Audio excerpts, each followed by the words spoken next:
Gi, faça essa abertura. Pode abrir, por favor. Boa noite, pessoal. Com aquela Boa coisa de noite. sempre. Boa noite a todos que estão participando desse super curso. Obrigada por prestigiar os cursos oferecidos pelo Paul UK. Obrigada a vocês aqui que estão na missão do nosso último curso antes do verão também. Um parabéns especial para a gente. Esses cursos são oferecidos pelo Paul UK em conjunto com o Consulado Geral do Brasil em Londres. E hoje é a nossa aula de número 4, né? Então, só mais uma. E o nosso curso com a Elizabeth da Cruz, que é uma especialista em educação interdisciplinar e vem dividindo com a gente o conhecimento nesse curso, que é a expedição literária, a literatura como elemento disparador na elaboração de projetos. Então, Elizabeth, é com você. Elizabeth, eu falo Elizabeth da Cruz, mas você sempre coloca Elizabeth Cruz. Não, mas eu gosto, eu vou renomear. eu vou renomear, eu prometo. A gente colocou, precisava tirar essa dúvida com você. Esse dá é importante, entendeu? Mas não tem ou não tem? Tem sim. Tem? Ah, certo. Então tá. Tem, Porque aqui você escreve Elizabeth Cruz só, né? Então a gente acho que é porque ele já sai, como diz a nossa amiga que acabou de comentar, ele já sai de outras... E já vem. Renomeadíssima. Óbvio. E vai saber, né? Ainda mais nome de rainha, de repente tem muitas rainhas por aí para competir comigo, pelo menos o dá uma diferença, né? Dá uma diferencinha, exatamente. É aqui a da Cruz. Com certeza. Então é com você.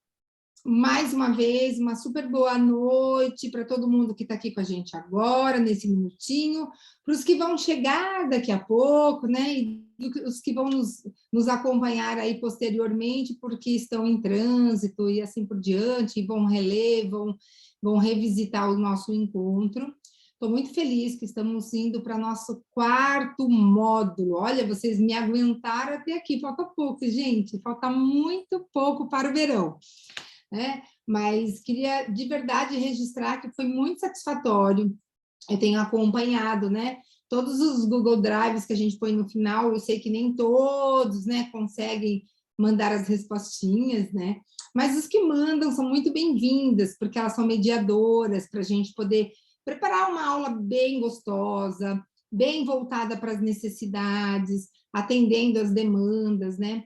E aí, acho que hoje eu quero fazer uma revisita aí no nosso encontro, para que a gente esclareça, né, a importância desse percurso, né? A gente falou sobre ele na aula passada, e é gostoso vocês entenderem que a ideia dos módulos é a gente, aos poucos, ir absorvendo novos conhecimentos, né? A gente ir adquirindo novos repertórios, a gente conhecendo novas obras literárias, lançamentos, novas editoras. E aí, depois que a gente junta tudo isso, a ideia é que, a partir de hoje, a gente comece a exercitar, né? Como é que a gente põe tudo isso em prática, né? Então, a gente falou lá no nosso primeiro módulo, né? Do que é a literatura, né? Eu vou deixar o Godozinho só aqui do ladinho, tá, gente? Mas ele vai participar com a gente, ele só pediu licença, que ele vai tomar um pouquinho de água, mas ele já volta. E aí, e porque aqui também está bem calor, viu, gente? Para ficar com o Godô no colo.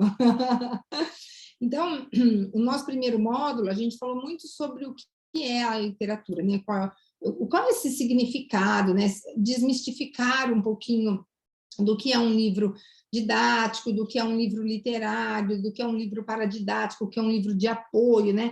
Como é que a gente faz a identificação destas obras, né? Depois a gente falou para quem, como é que a gente...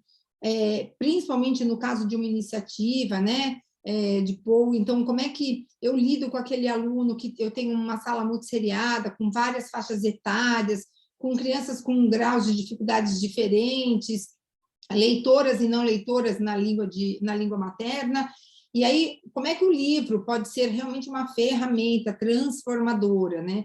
Como é que eu penso para quem eu estou enviando, né? Como é que eu penso no assunto, como é que eu ofereço, né? A gente brincou dos cardápios literários, né? Como é que eu tenho ofertas? E chegamos à conclusão de que para ter oferta eu preciso ter repertório, né? Eu preciso ler, eu preciso estar antenada com possibilidades. Eu tinha deixado de lição de casa vocês entrarem no site do Expedição, na aula 2, que era para vocês verem as inúmeras editoras que são nossas parceiras, que não são editoras necessariamente tão comerciais, tão conhecidas, mas que têm cada vez mais trazido, né, para a literatura excelentes obras. Então, isso é bem importante e isso é bem útil para todas as iniciativas, né? Quero conhecer uma obra nova, entra lá, né? Visita o site, tem lá os parceiros. Só essa semana a gente tem 3 editoras novas que chegaram, eu trouxe livro de uma delas, inclusive, lançamento. Então, assim, é importante estar repertoriado para que você, obviamente, para que você consiga abrir o seu leque de possibilidades na hora que você vai criar um projeto, na hora que você vai usar o livro como uma ferramenta, né? Bom, falamos do como, né? Brincamos aula passada, né? Eu posso contar uma história, eu posso ser uma mediadora de história. E aí, eu não vou identificar pessoas, mas no nosso Drive, no nosso Google Drive, no final da aula, uma pessoa me fez uma resposta e eu gostaria de dividir a resposta, tá bom? Independente de quem escreveu. A pessoa respondeu na pergunta como você se vê enquanto mediador, que ela acreditava que ela não tem muito jeito para contar histórias, apesar de ler com muito empenho. Que consigo motivar meus alunos na pré-história, né, antes de começar a literatura, que ela gosta de mostrar o livro, as imagens, que ela faz brincadeiras, né, mas que ela se sente uma mediadora média, né? Olha, eu gostei, esse mediadora média dá quase o nome de um livro, já vou sair daqui, com ideias. E aí, eu queria muito dividir com vocês, assim, que aí acho que nem tem a ver com o conteúdo, mas que tem a ver com do que a gente veio fazer aqui, né? Eu não acredito, salvo aqueles mega profissionais que são especialistas, né, que vivem da obra, da arte de contar histórias. O nosso trabalho, ele é efetivo, e ele é visto, e ele tem qualidade, quando a gente está apropriado com a obra que a gente vai ler. Não é o como necessariamente eu vou fazer. O como é importante, foi o nosso módulo passado, então, como eu vou preparar esse ambiente, mas a gente precisa tomar muito cuidado, porque nós somos muito críticos, né? A gente fica buscando o tempo todo uma perfeição, né? E isso é mega importante para o nosso planejar, para a gente desenvolver estratégias. Então, a gente precisa realmente se autoavaliar. Mas é importante tomar cuidado que, assim, a história boa é aquela história que flui, que a gente sente, que é real, que é verdadeira, que está ali com a gente, que a gente curtiu.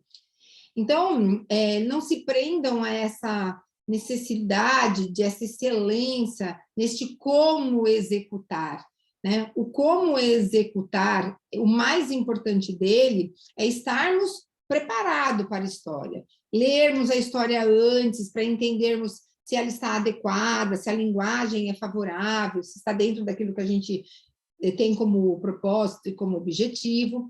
A gente até comentou, né? Às vezes você lê uma 4ª capa do livro e aí você fala, nossa, não gostei.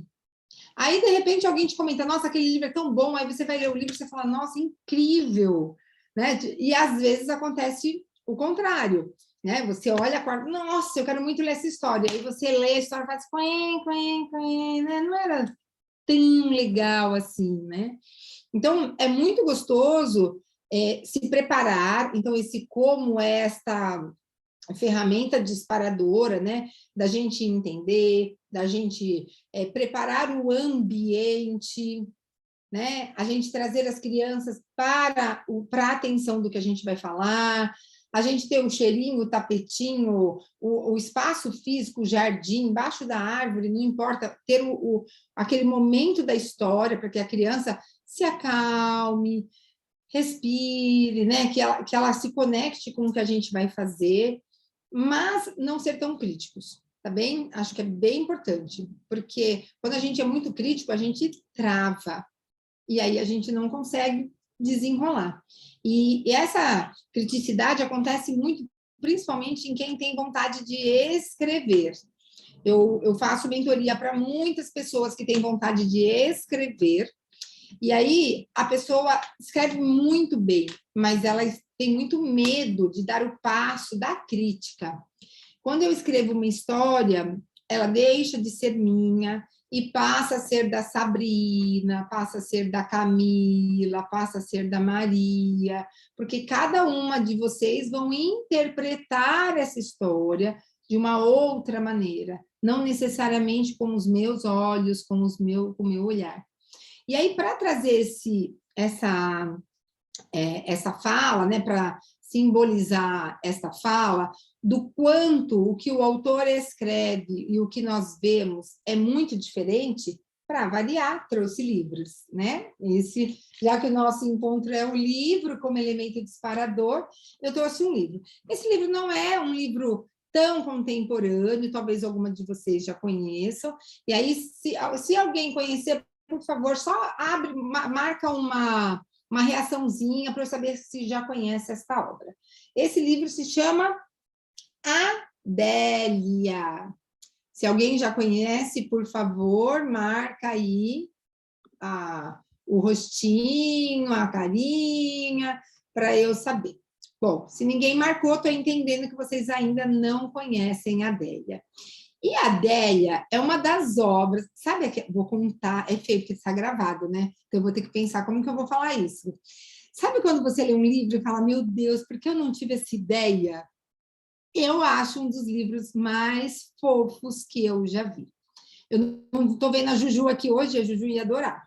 Porque, assim, apesar dele ter texto, ele tem pouco texto. E quando você olha a capa do livro, ó, vou deixar bem aqui para vocês visualizarem. Queria que vocês, ó, o que vocês estão vendo aqui nesta capa. Então, ó.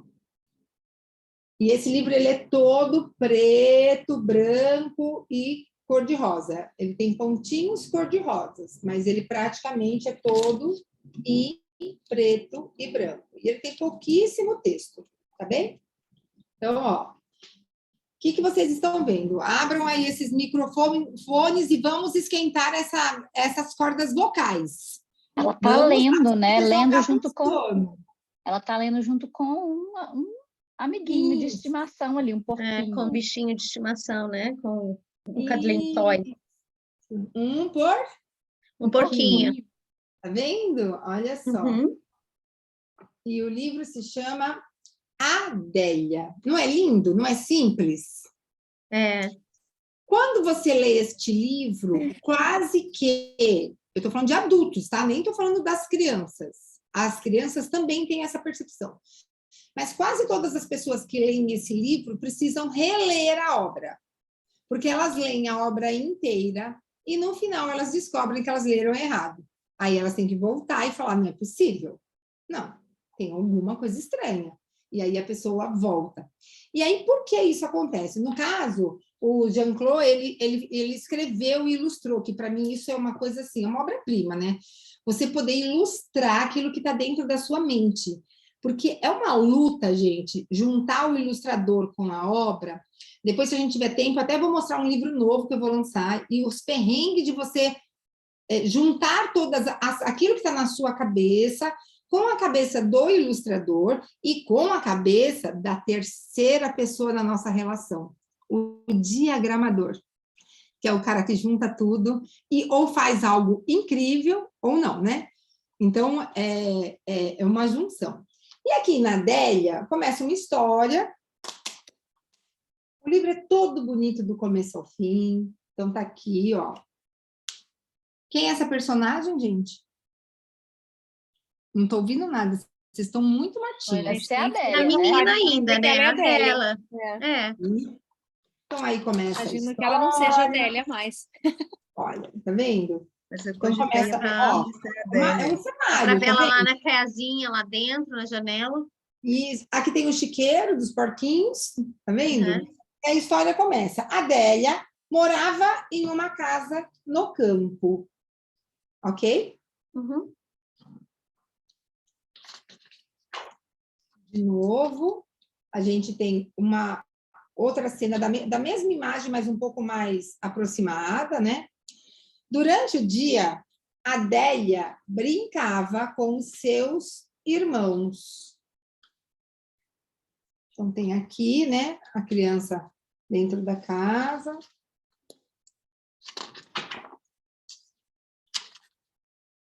De novo, mesmo cenário, né, repetitivo. Estou de novo reforçando as mesmas coisas sob ângulos diferentes. Mas à noite, quando todos estavam dormindo, acontecia algo muito estranho. Tchan, tchan, tchan.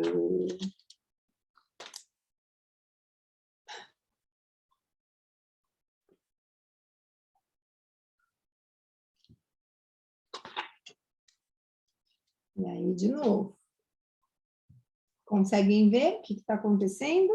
Uhum. O que está acontecendo? O porquinho tá saindo do chiqueiro e tá indo para casa. Isso. E entrando, então a imagem vai se aproximando.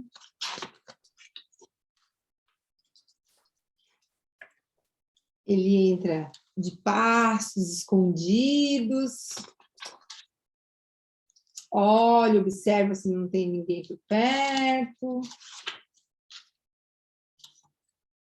Vira a esquina ali da cozinha. E ele encontra alguma coisa. O que ele encontra aqui, gente? Acho que é a cadeira que ele tava com a menina e os livros, né? Isso, uma sala.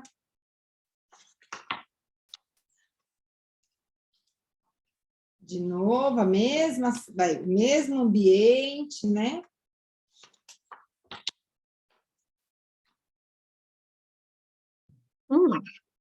Aham. Ele procurando alguma coisa.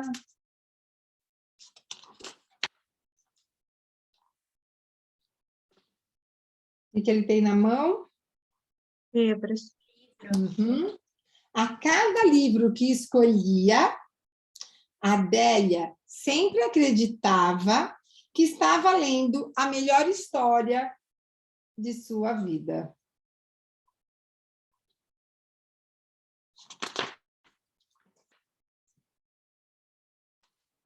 Olha que ilustração maravilhosa. Antes do amanhecer, ela colocava tudo no lugar e saía silenciosamente da biblioteca.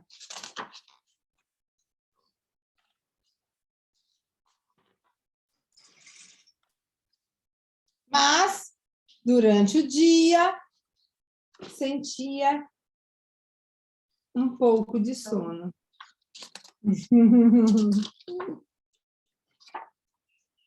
Era assim que a Adélia passava todas as noites.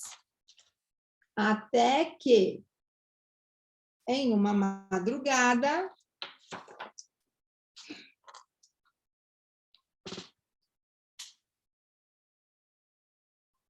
oi, o que você está lendo? É o meu preferido também, disse Eveline. Foi a partir daquela noite que Adélia e Eveline se tornaram amigas.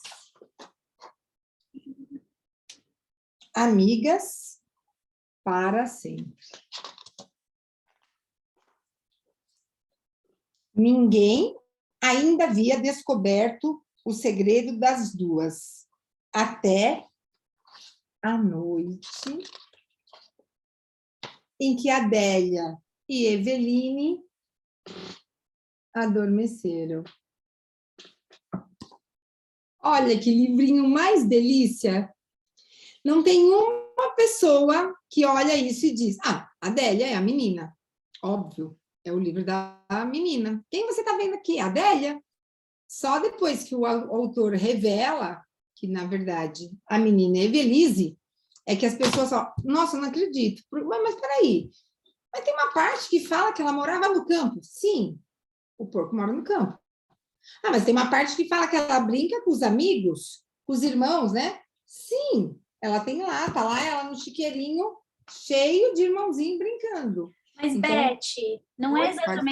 não é exatamente isso. Eu acho que o fato eu coloquei ali no chat, o fato de ele estar rosinha é uma dica, né, do autor ou do ilustrador para chamar atenção para a gente. Só que a gente fica tão presa num preconceito nosso, Sim. né, que a É, gente não percebe as dicas que ele vai dando.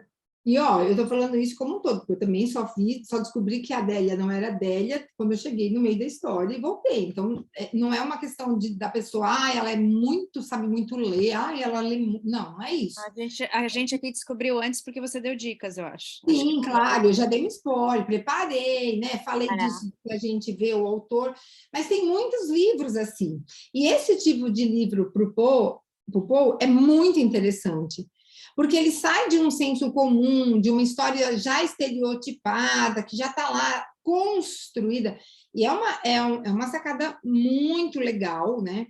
Eu fico caçando livros com essa estrutura, porque é isso, a pessoa, quando você vai fazer a leitura da obra, que você divide com a criança, que talvez ainda nem seja leitora, né? Você está lá com um grupo misto, né? De diferentes faixas etárias, de diferentes maturidades leitoras, e aí você mostra o livro, quase 100%, todo mundo fala. Eu nunca tive ninguém que eu mostrei e falou, pode ser a porquinha ou pode ser a menina. Ninguém, todo mundo, por quê? Estamos acostumados o personagem, a pessoa, é alguém. E aí a gente já faz a leitura de que essa menina que se chama Adélia. O livro poderia se chamar Eveline, né? Porque é a história da menina também, mas não. É sobre o olhar do outro, né? E então, quando a gente fala disso de olhar, por que eu quis trazer a Adélia? Pensando nisso que a gente falou, não se preocupar com a perfeição, porque nunca aquilo que você vai contar vai ser exatamente absorvido por uma pessoa do mesmo jeito que é pela outra. O que faz isso nos encantar, nos emocionar, tem a ver com uma porção de elementos externos. Vocês estão cansadas, é noite aí, né? Trabalharam o dia inteiro, ou quem não foi trabalhar hoje, com certeza, eu garanto que não ficou no spa, relaxando, esperando o horário da formação com a Elizabeth. Deve ter feito 1 milhão de coisas. Estão cansadas, recebem diferente. Tá, mas nós estamos aqui, estamos todos dedicados, mas recebemos diferente. Dependendo do nosso dia, se ele foi estressante, se ele foi irritante, se nós levamos bronca, se deu tudo certo, se o cara buzinou na hora que eu estava chegando em casa, se eu levei uma fechada, o nosso entorno reflete muito em relação ao que nós vamos absorver. E a leitura, por isso que o módulo passado é tão importante, esse como, não é o como fisicamente eu vou expressar, se eu estou muito animada e vou contar uma história cheia de energia. Não, é o como eu preparo a minha aula, como eu preparo aquele meu grupo. Porque as nossas crianças, os nossos adolescentes, eles também vêm munidos de um repertório, que às vezes a gente esquece de levar em consideração. Nós preparamos a nossa aula, organizamos o nosso planejamento estratégico. Lembra que eu falei, pelo amor de Deus, ninguém sendo mandado embora, porque eu falei que não é para seguir planejamento, hein? Tá gravado, mas também está a minha justificativa.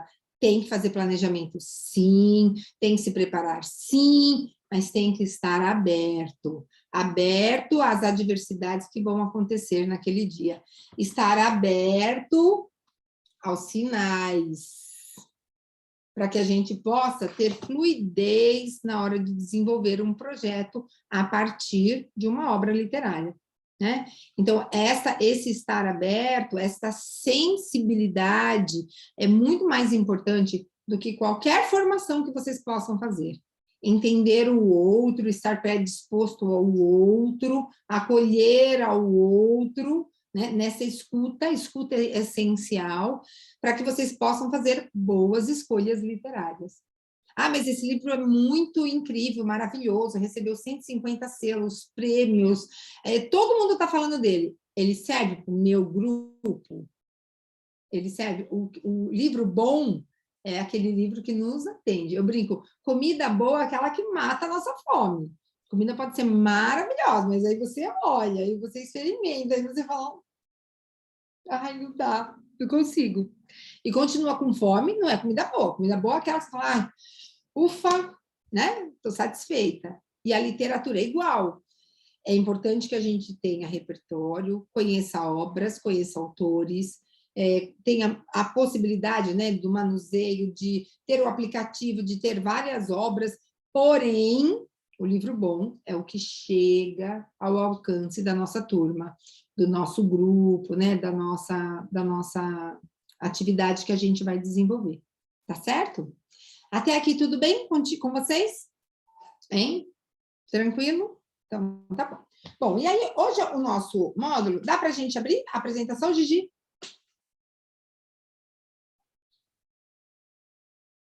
Olha só, tem fotinho da semana passada, daqueles fofos que ficam até o final para tirar foto com a gente, né?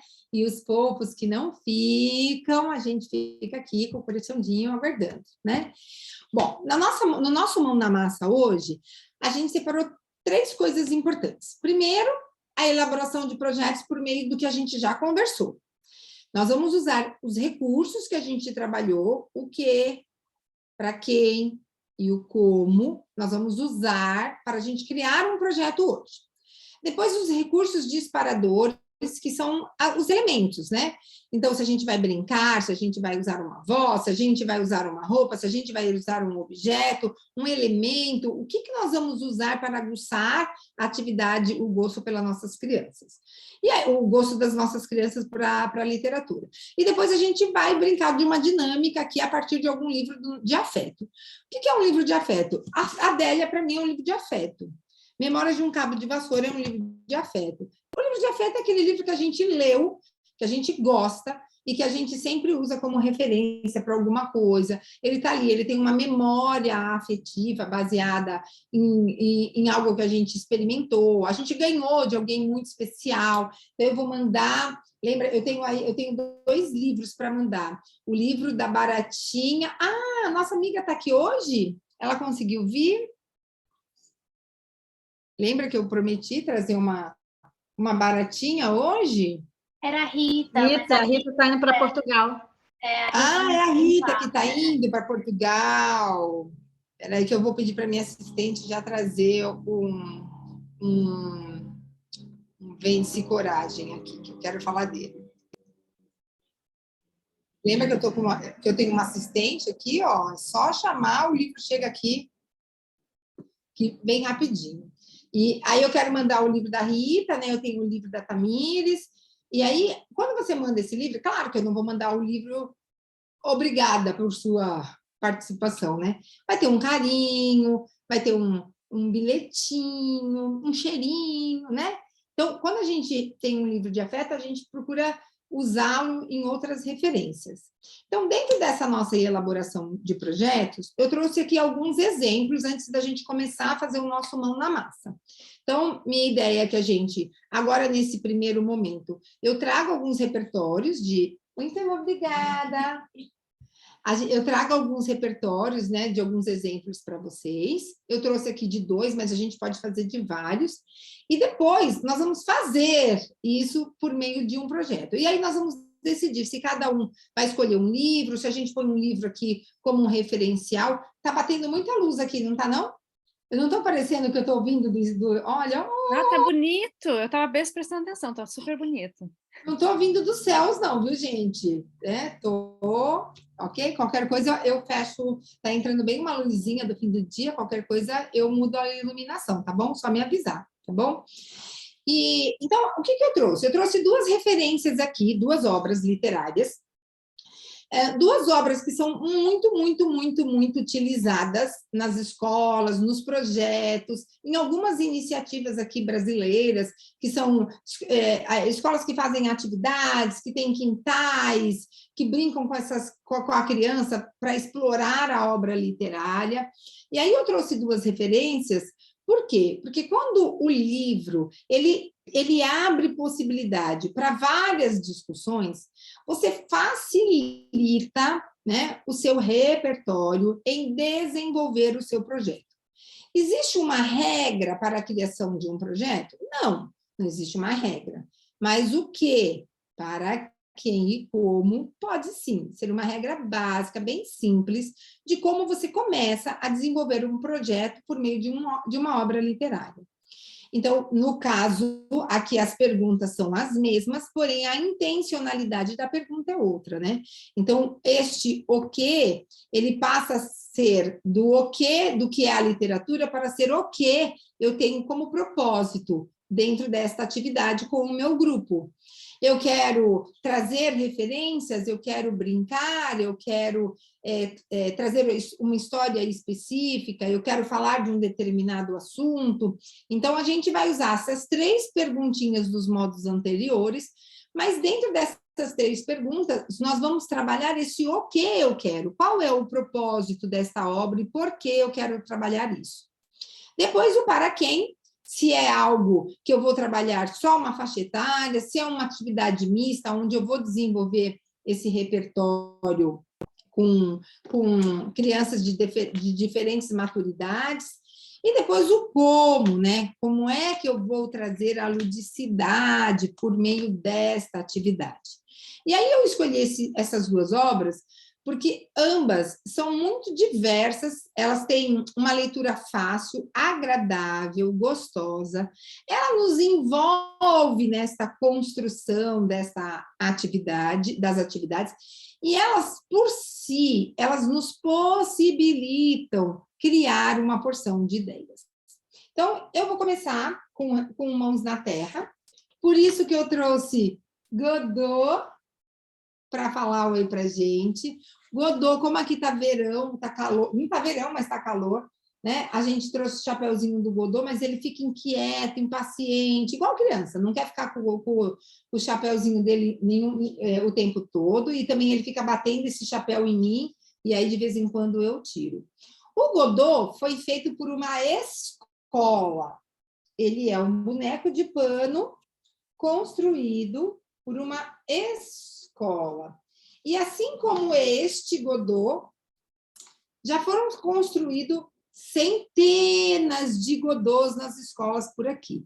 O Godot é um espantalho, ele é o personagem principal do livro Mãos na Terra.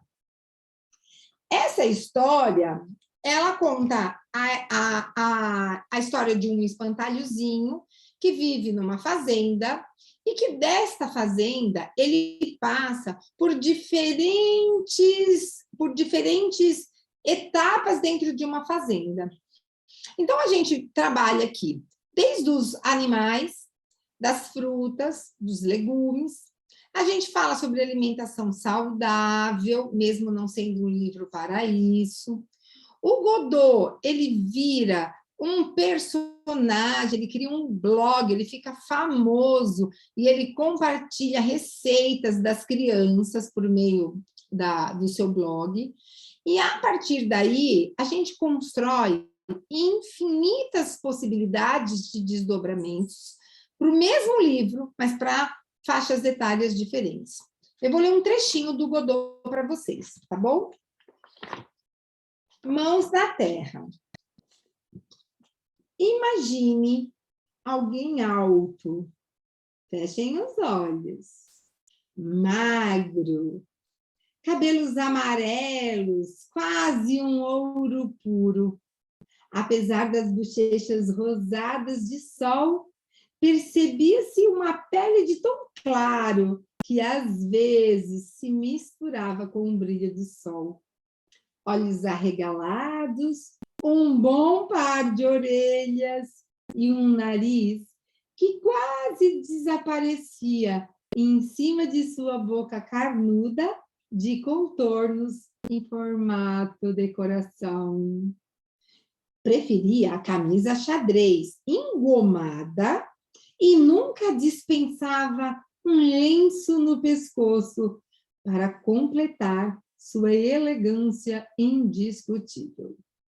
Usava um casaco estranho, cheio de quadrados de tecidos coloridos, alinhavados em volta dos bolsos, que eram enormes usados para carregar sementes.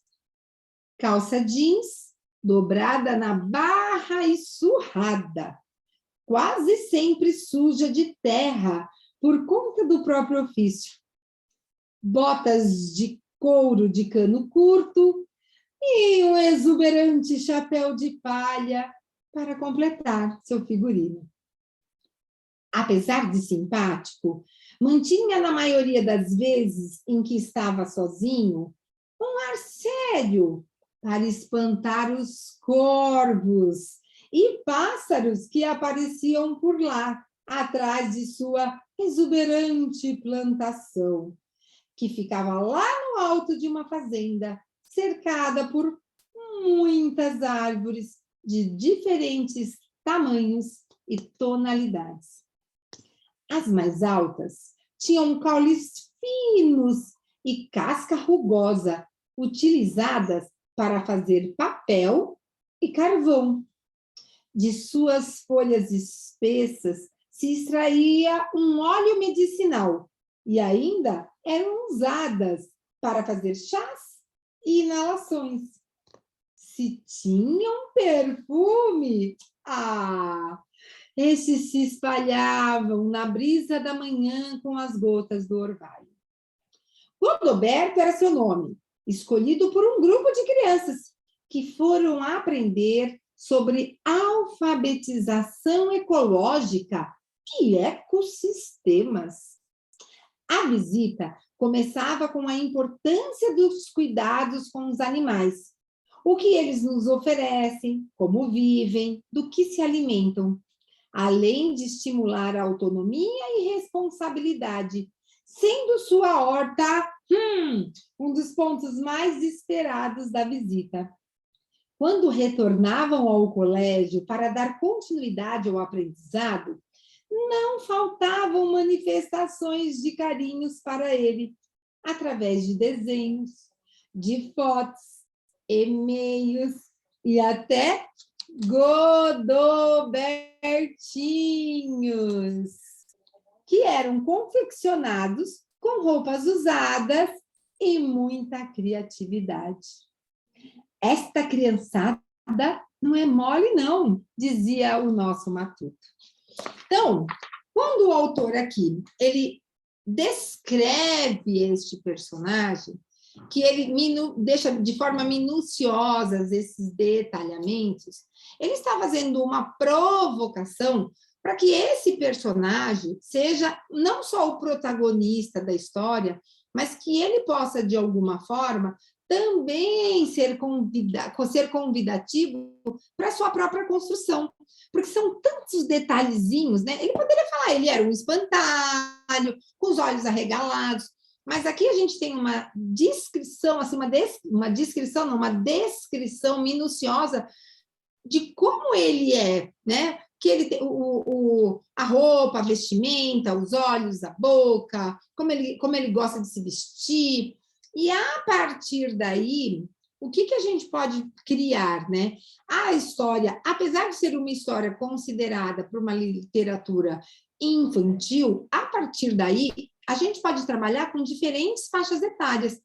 Porque a criança pequena, talvez ainda que não esteja dominada, que não domina, né, a língua portuguesa ainda, que não é 100% leitora, ela vai ter dificuldade, porque o livro tem muito texto, mas quando o mediador descreve, é muito fácil de se visualizar o personagem, é muito fácil de conseguir, sabe, imaginar. Se a gente fechar os olhinhos, dá para você ir imaginando. Pode falar, Sá. Eu só ia te falar, Elizabeth, desculpa te interromper, mas agora a sua imagem está bem clara. Para ver o livro também, para ver o livro estava um pouco difícil. Tudo bem que eu sei, né, que a gente pode cantar Você é a Luz, é raio, estrela e luar, a gente tava, daqui a pouco ela vai. Daqui a pouco eu estou indo. Porque ela segue esse raio de luz e vai. Agora sim. Voltou. Consegue te ver, porque a gente só estava te ouvindo, na verdade. Não, tá vendo? Por isso que eu tinha perguntado aquela hora, se não, porque aqui para mim estava aumentando. Não, mas tá ótimo. Mas eu prefiro me ver também, né? Porque aí fica mais gostoso. Então, o propósito do Godot, né? Dessa construção, a própria construção do Godot já é um elemento disparador. Né? Como é que a gente pode confeccionar o boneco? Ele pode ser individual, ele pode ser coletivo, ele pode ir para as casas e a gente pegar uma referência do que a gente deseja como atividade, né? Já que vocês falaram, né? Às vezes a gente precisa mandar atividade para a família, né? A gente pode construir ele coletivo, e aí depois ele, sei lá, uma vez por semana, cada semana ele vai para a casa de alguém, e aí o que a gente vai pedir para essa família trazer? Como é que vai ser essa experiência do Godot na casa? O que ele vai lá para observar? No caso do livro aqui, o Godot ele vai passando por vários lugares, né? Ele tem os animais, né? Então, essa aqui é a ovelhã, a galileia, a bufana, porcoto, porcota, porquito, né? E é bem legal que essa ilustração ela é feita em tecido, ó. Tá vendo? Todos as roupinhas, todas as peles são retalhos de tecidos nos animais. Então, o Godot, primeiro, ele conversa com todos os animais, ele tem uma troca com os animais, né? Ele leva todos os dias para a fazenda tudo que sobra dos galhos das frutas, né? As frutas maduras que caem do pé, que não vão ser utilizadas pelo fazendeiro, ele recolhe, ele leva como alimento para os animais, mas os animais, em troca, também levam para o Godot, né? Outros benefícios, né? Então, a bufana dá o leite para ele fazer o queijo, né? A galileia dá a casca de ovo para ele fazer adubo orgânico. Então, cada um dos... a ovelha, inclusive, deixou lã para o inverno, para ele preparar um cachecol na hora que tiver frio, né? Então, cada um dos animais vai entregando para ele algo que ele, como se fosse uma recompensa. E aqui, a gente já tem como se fosse uma segunda etapa. Quais os animais que a gente conhece, né? O que cada animal fornece. Isso a gente está trabalhando todas as possibilidades de ludicidade, sem necessariamente ainda fazer a leitura obrigatória da história. A leitura ela pode vir complementar ao que a gente está fazendo, ela pode vir anterior ao que nós vamos discutir, mas ela também pode ser posterior ao que a gente desdobrou. Então, primeiro a gente pode fazer a exploração do cenário, de onde nós estamos, e depois, né? Então, essas três maneiras estão corretas. Eu abrir a história como um elemento disparador, como eu fiz com vocês. Então, a primeira parte da história, eu primeiro fiz a leitura, para vocês imaginarem o personagem. É possível que você faça o inverso, que depois você leia a ilustração e a criança, né, o grupo discuta sobre a obra e depois você faz a leitura, e a gente pode fazer isso no final, depois que a gente criou, desdobrou, vamos ver o que o autor queria dizer com isso? Né? Então, a gente tem três perspectivas com olhares diferentes, da mesma forma da gente trabalhar esse livro, não, qualquer um dos livros, né? Aqui na sequência, o Godot vai para a cozinha, ele vai para a horta, né? Ó, então, olha que bonitinho. Ó, tá vendo? Então, aqui ele está regando. Olha, aqui tem beterrabas, a gente tem couves, tá vendo? Então, ele vai para a horta, ele vai regar os legumes. Aí ele entra na importância de um pratinho colorido, né? Então, olha os sucos, as frutas, os legumes, né?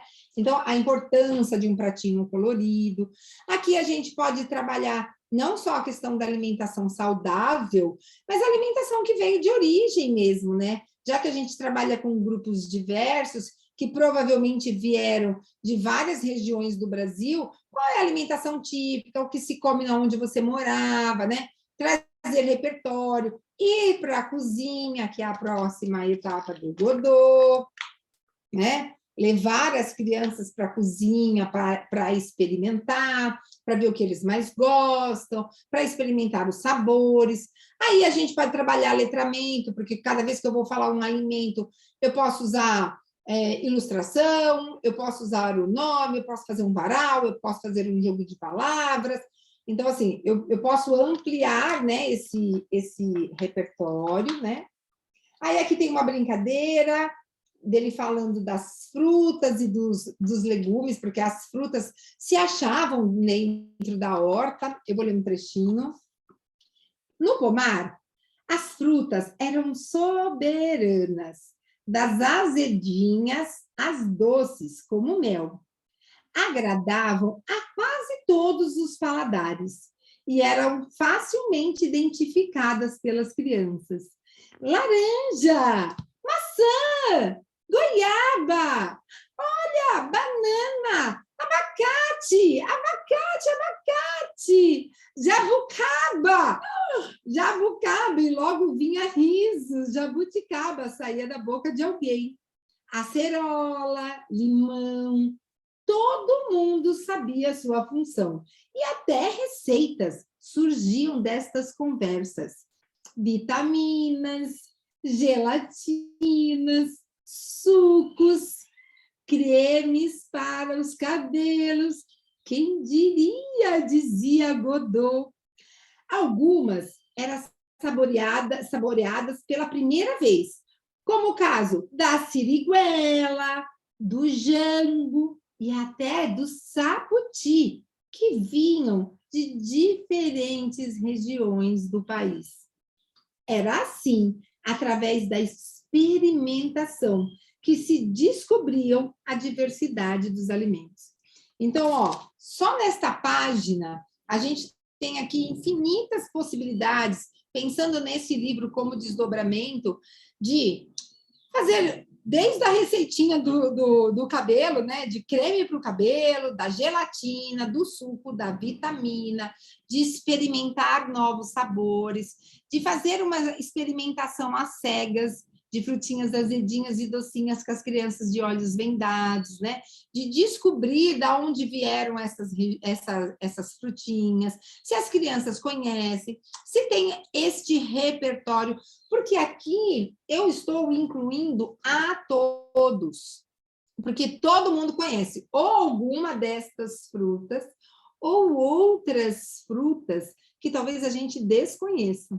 Eu fui esse final de semana para um sítio, e aí eles me deram um legume que chama caramuela. Alguém já ouviu falar?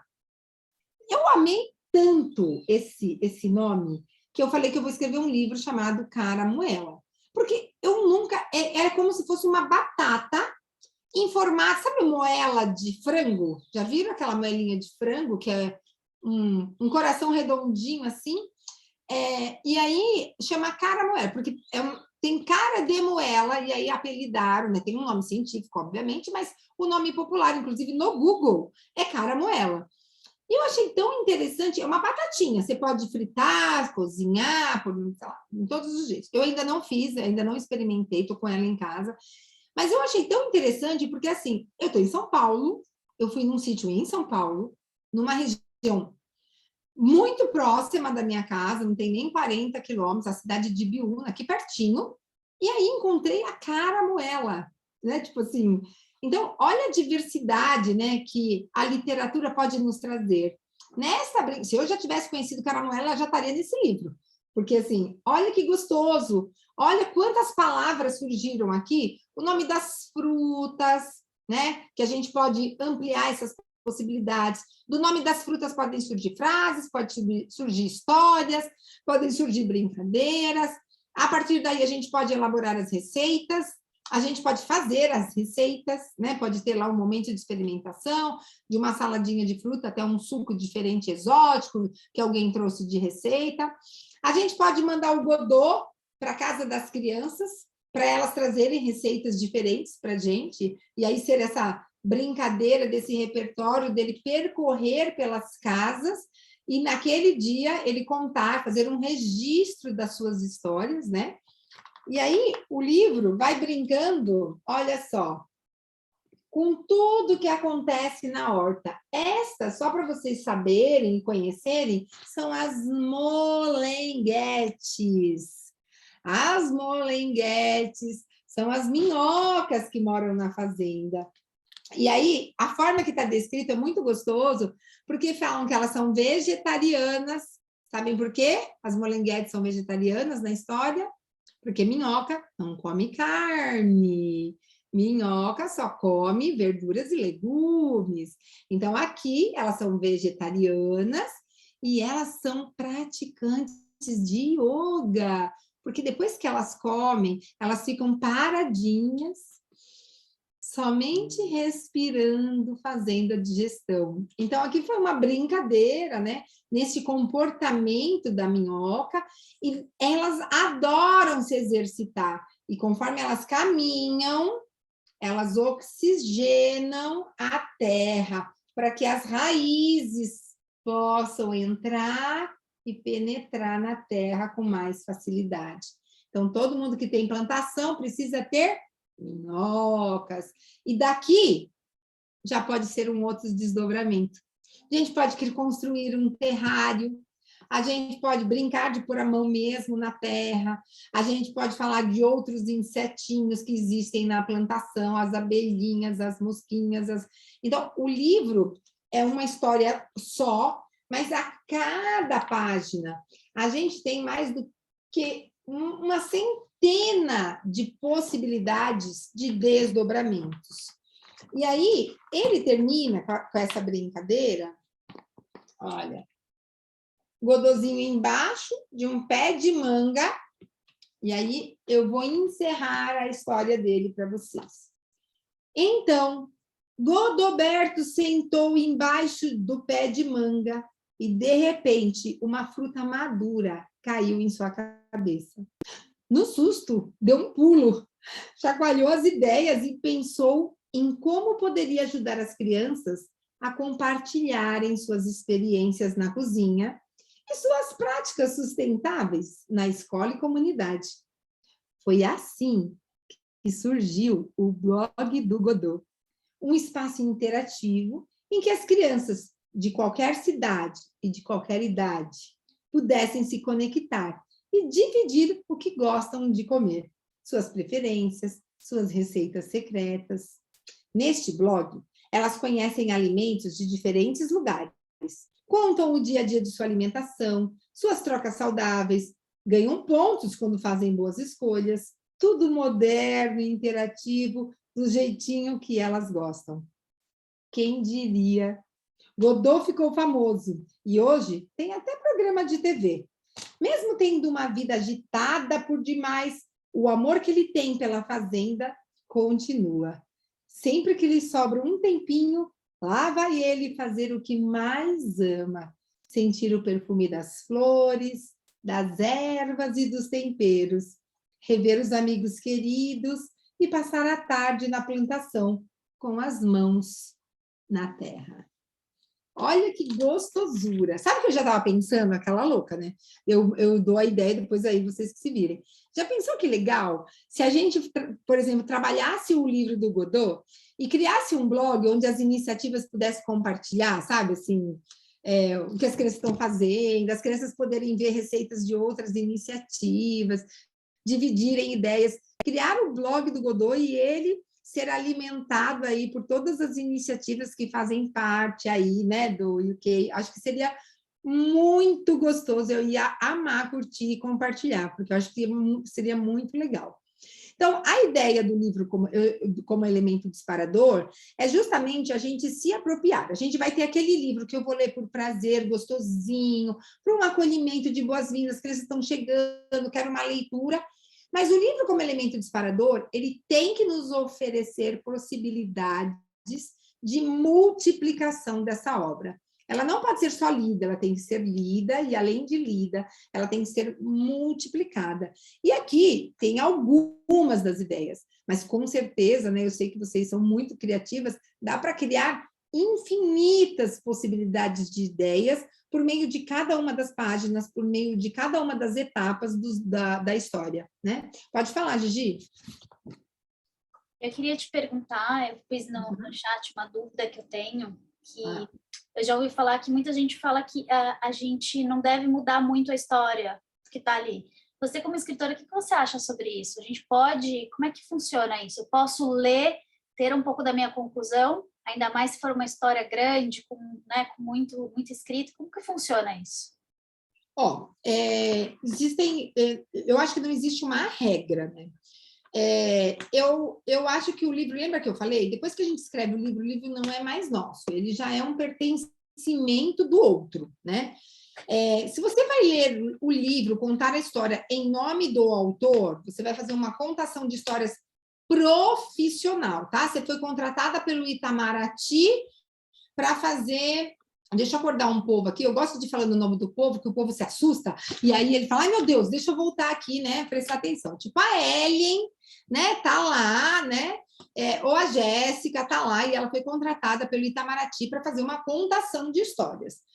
Quando você vai fazer uma coisa de forma profissional, eu sempre sugiro que você respeite na íntegra a história, porque você está indo profissionalmente representar uma obra literária. Agora, quando você está fazendo isso, né, com o seu grupo de alunos, eu acho muito pertinente as adaptações. Às vezes, uma linguagem, né, uma palavra que é muito, que é difícil, você sabe que aquele seu grupo ainda não está apto àquela palavra, né? Então, eu, particularmente, enquanto autora, não me incomodo quando eu vejo os desdobramentos que o livro trouxe de possibilidades.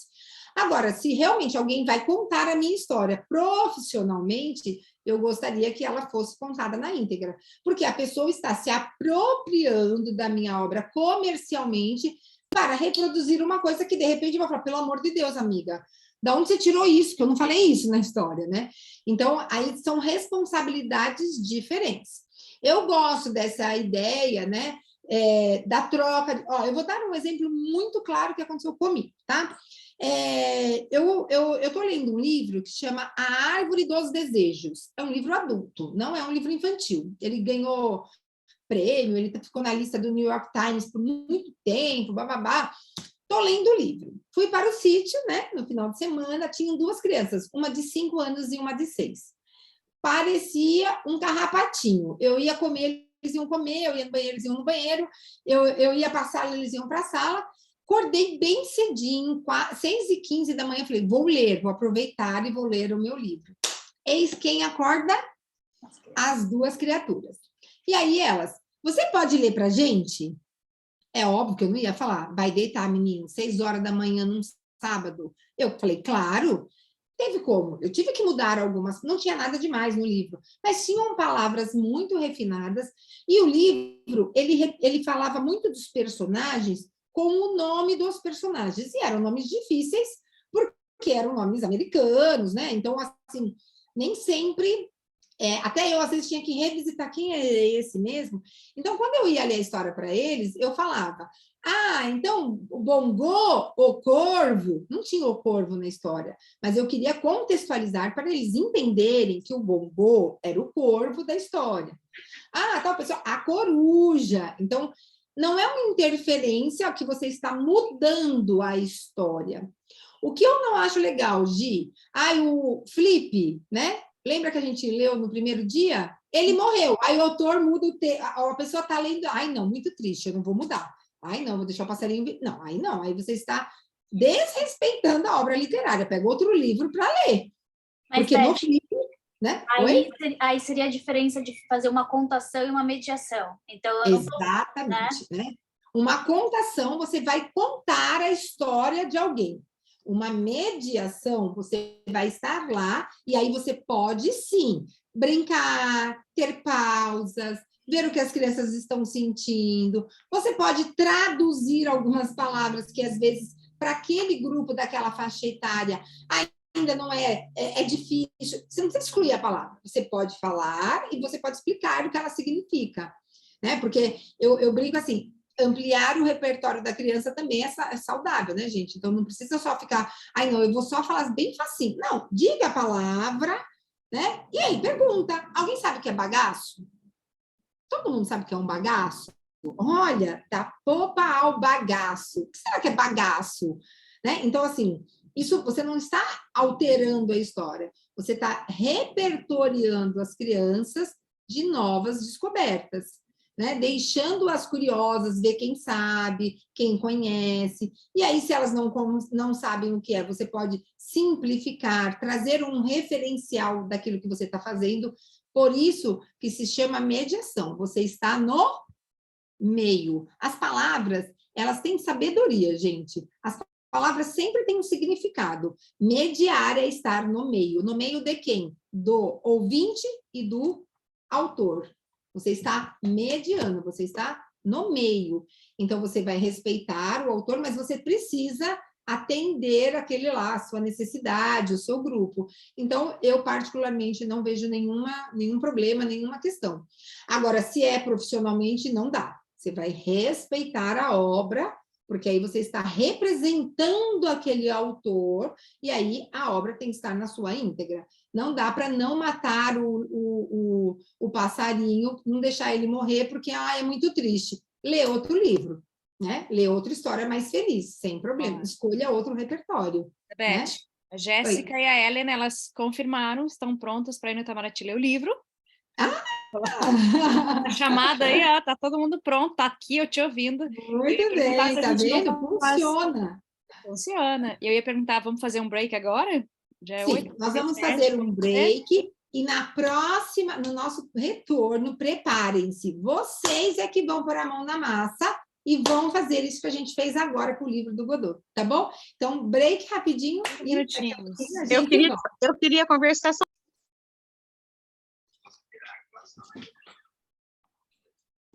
Retomando as nossas atividades.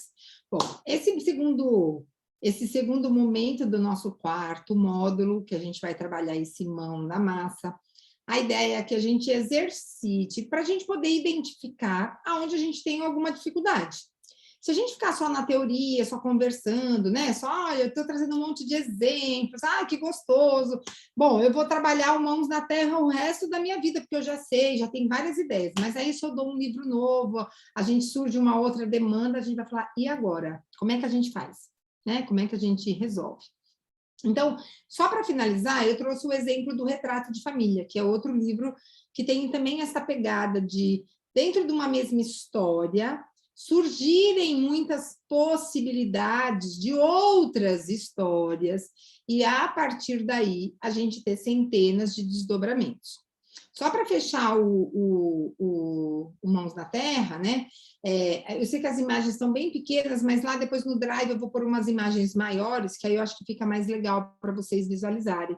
Então, aí tem as crianças confeccionando o Godot, o boneco em tecido, né? Depois tem o blog, as crianças registrando no blog. Então, a partir da história, a gente pode trazer inúmeras possibilidades de desdobramentos. E com o livro Retrato de Família, não é diferente. Ele tem aí um Iucando em Família, porque ele foi inspiração para uma festa de aniversário de um colégio que chama Iuca. E aí, por isso que está o Iucando em Família, que são crianças bem pequenas. Para a gente poder falar sobre ele, a gente dividiu o livro, né? Todo mundo leu, as crianças a gente fez leituras compartilhadas, as crianças conheceram a história, e a partir da leitura da história é que a gente foi brincando com o imaginário das crianças, e elas, acreditem, elas que foram dando quais os desdobramentos que o livro deveria ter. Então, vamos lá, Retrato de Família para vocês. Então, conseguem ver a família? Tudo bem aqui? Então, a gente tem aqui um pai, acredito eu, né? Acredito eu, porque depois de Adélia, calma, vamos descobrir, né? Mas a gente tem um homem e uma mulher, duas crianças pequenas, uma criança maiorzinha e dois cachorrinhos. Um típico retrato de uma família. Até aqui tudo bem? Antes da gente começar a ler a história, o próprio nome do livro, a própria forma dele estar com um retrato de uma família, já é algo super sugestivo da gente desenvolver e trabalhar. Porque a gente pode brincar com as crianças, né, de elaborarem os seus próprios retratos das suas próprias famílias, das suas composições familiares, e que hoje em dia estão cada vez mais diversas, né? Então, é importante a gente entender quem são essas famílias que a gente está fazendo o atendimento, né? Que a gente vai trabalhar. E aí, isso pode ser feito por meio de fotografias, isso pode ser feito por meio de desenhos, de outras formas de registros. Não precisa necessariamente, né, que a criança traga uma foto da sua família, porque pode acontecer muitas vezes dela não ter essa foto de todo mundo junto, bonitinha, igual a gente tem aqui na capa do livro, representada pela Luana Chinaglia, que foi a ilustradora, tá bem?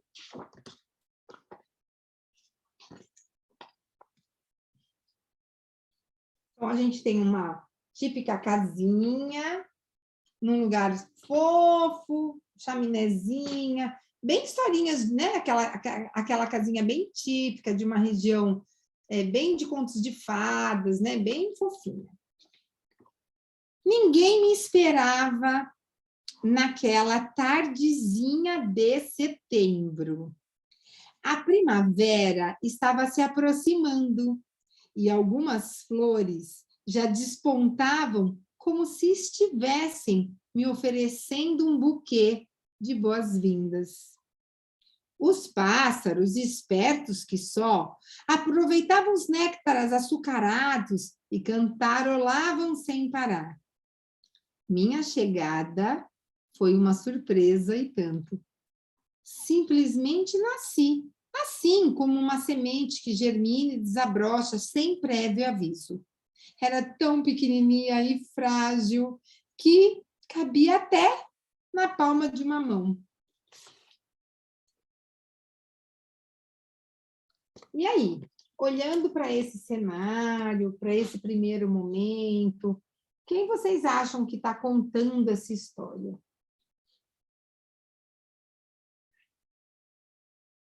Podem abrir Eu os acho que é o passarinho. Passarinho. Quem mais? Quem tiver vergonha, põe no chat. Quem já leu meu livro? A Eduarda disse que já leu, esse livro é incrível. A Fernanda, a Indiara, Esse daqui? está falando que é passarinho. Que legal! Todo mundo está falando que é o passarinho. Eu vou continuar, vamos ver quem está certo e quem está errado.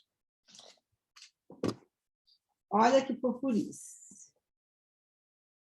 Dá para ver aqui a família. Ok? Mamãe fazendo docinhos. As crianças brincando. Vamos ver se todo mundo vai continuar com essa opinião. Era engraçado pensar que durante um bom tempo fiquei ali na barriga da mamãe, bem quietinha, preguiçosa. Passava a maior parte do tempo dormindo, e talvez tenha sido esse o motivo de ninguém perceber que eu estava a caminho. Durante alguns meses, no meu mundinho, ouvia diferentes sons por toda parte. Correrias, bolas, coisas se arrastando, risos e gargalhadas. Imaginei que, com toda certeza, tinha escolhido a família certa. Eles me dariam tudo o que uma criaturinha pequenininha como eu precisava. Amor, carinho e diversão.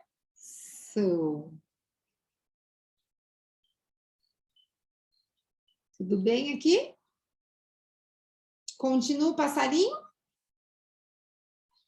Acho que não, eu acho que a mãe está grávida, então é a bebezinha que está contando. Muito bem, vamos lá. E o cachorrinho aqui no chat também. Ah, muito bem, eu vi aí a Fê. Ah, não foi a Fê que falou que já tinha lido? Ah, não, foi a Eduarda que falou que já tinha lido. Olha só. Uma festa de aniversário. A mamãe, aos primeiros sinais da minha chegada, se aconchegou na cama e não quis mais ser incomodada. A casa estava em festa e muito movimentada. Será que era para me receber? Não, não era. Mas só fui descobrir isso muito tempo depois. Era aniversário do menino mais velho da casa. E fui literalmente um presente para ele e para os seus outros 2 irmãozinhos, iguais.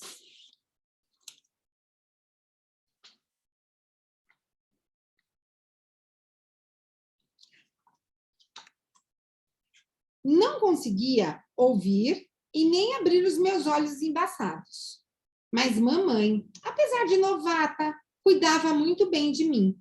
Quando perceberam a minha chegada inesperada, foi uma gritaria só.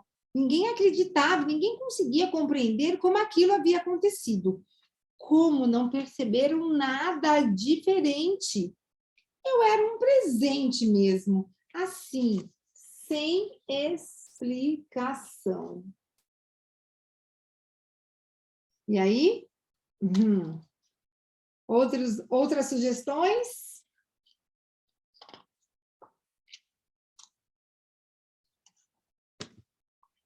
À medida que eu crescia, todos diziam que eu ficava mais parecida com a mamãe. Ela, apesar de sua inexperiência, cuidava de mim como ninguém. Às vezes, eu rolava da cama e ela, com medo de me machucar, sempre ia buscar algum dos meninos para me colocar novamente em segurança. Ela me limpava e me amamentava, com muita paciência. Rapidamente, era possível perceber as mudanças em meu crescimento e em meu comportamento também.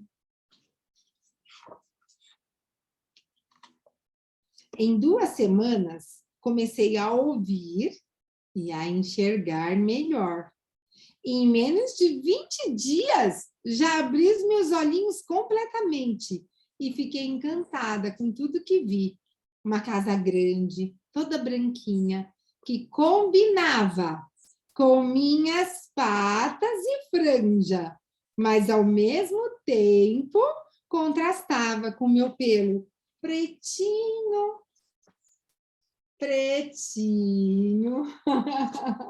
Fofura.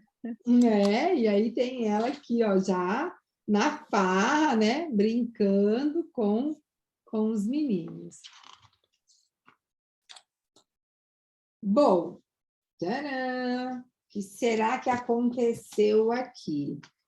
Os adultos da casa não me queriam por lá.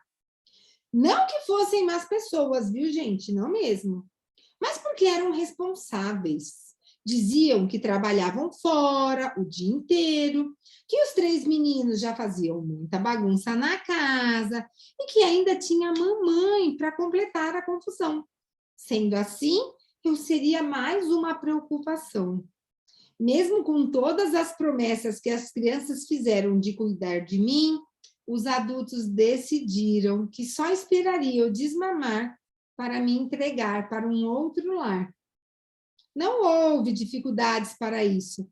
Todos que vinham me conhecer queriam me levar para casa, como espécie de troféu de bolinhas peluda. Mas na última hora, as crianças choramingavam e os adultos desistiam.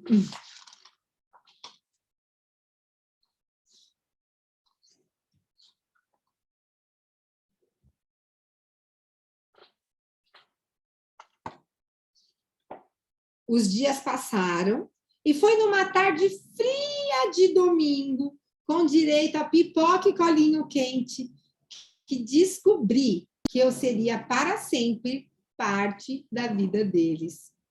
A família estava reunida no sofá da sala para uma sessão de cinema na tela. Uma história que trazia várias reações, lágrimas de emoção, risadas, euforia e agitação. Foi de um personagem desse filme que surgiu a ideia do meu nome, Pandora. E naquele exato momento, a certeza de que aquele era o meu lar. Assim como no filme, eu e as crianças associamos minha chegada inesperada como sendo um presente do universo. E com certeza, ficar com esta família foi a melhor coisa que me aconteceu.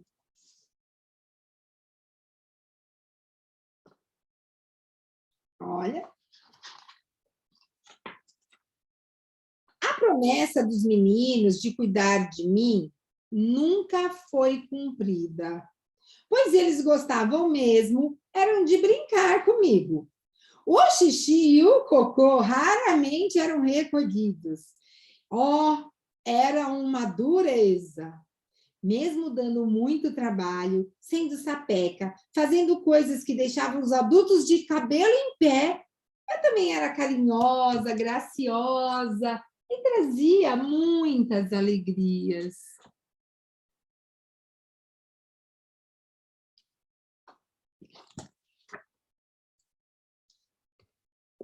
Sabe como me redimia das traquinagens corriqueiras? Assim que alguma delas era descoberta, com aquela carinha de quem se arrependeu e um breve sumiço embaixo do tanque da lavanderia. Quando eu estava lá, podia sair procurando pela casa. Com certeza alguma coisa eu havia aprontado.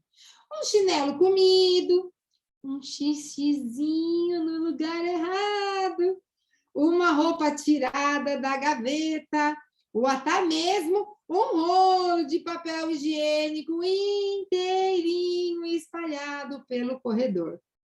Nem dá para contar tintim por tintim tudo que eu aprontava. Olha a cara de safada. E olha a bagunça.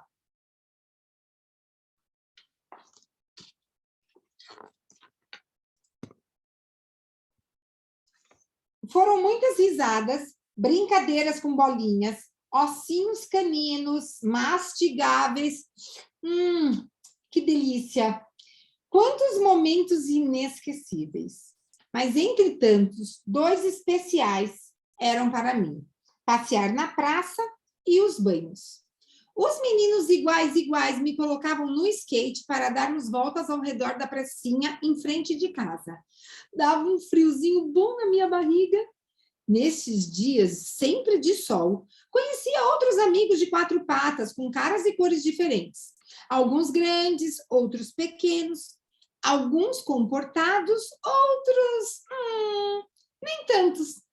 Alguns soltos como seus donos e outros encoleirados como eu. Se não, perna para que te quero? Eu saía em disparada pelas ruas.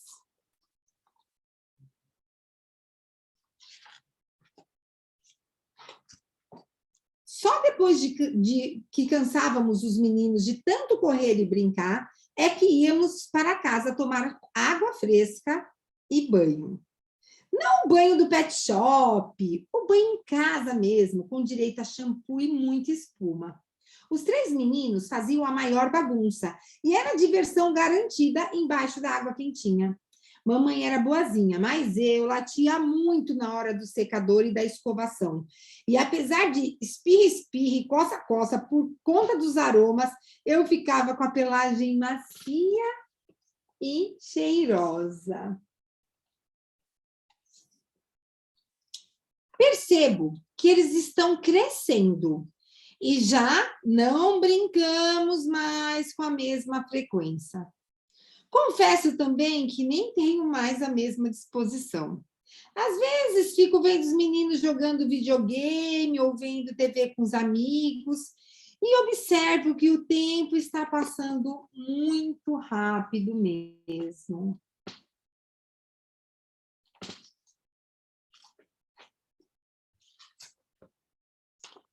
Logo, eu os imagino mudando de casa, tendo seus próprios filhotes e formando suas próprias famílias. Mas nos veremos nos almoços de domingo, com a casa cheia de crianças novamente, correndo por todos os lados, com outros bichinhos de estimação. E assim, as histórias de vida se repetem de geração a geração. Mas o melhor de tudo é que as pessoas com quem convivemos e que aprendemos a amar sempre farão parte da história de nossas vidas. Aqui em casa, quando me bater aquela saudade dos velhos tempos, posso dar uma passadinha no corredor e admirar as fotos nas paredes, com os momentos mais incríveis que vivemos, ou sentar no final dele para admirar o nosso retrato de família. E você, como guarda as suas recordações? Eu já quero esse livro. É muito fofinho, né? Então, e olha que legal. O que a gente vai fazer agora, né? Eu queria que vocês, dentro da história, né, de retrato de família, que a gente olhasse, né, o que, o para quem e o como. Né? Que tipo de atividades? Eu sei que a gente vai ter, né? A Rê, pelo que ela contou agora na hora do nosso intervalo, a Rê já tem essa expertise, ela já deu aula, ela já criou projetos, ela tem até um projeto aí sobre, né, sobre memórias. Então, talvez para a Rê vai ser mais fácil. Mas eu sei que vai ter gente que ainda vai precisar de uma ajudinha.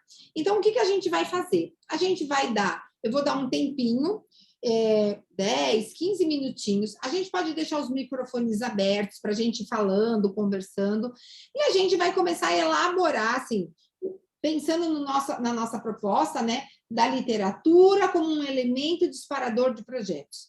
Então, eu escolhi retrato de família para a gente ser o exemplo de como, a partir de uma história, a gente pode desenvolver inúmeras possibilidades. Tá bem? Aí depois eu conto o case da Yuka, mas primeiro eu quero ouvir de vocês. Não se preocupe, não tem nota, ninguém vai levar ponto negativo se não fizer, né? O que eu quero é que a gente, se quiser, pode fazer até no próprio chat, não precisa elaborar nada, precisa, ai meu Deus, não peguei papel e caneta, não se preocupe, pode escrever aqui no chat mesmo, ó.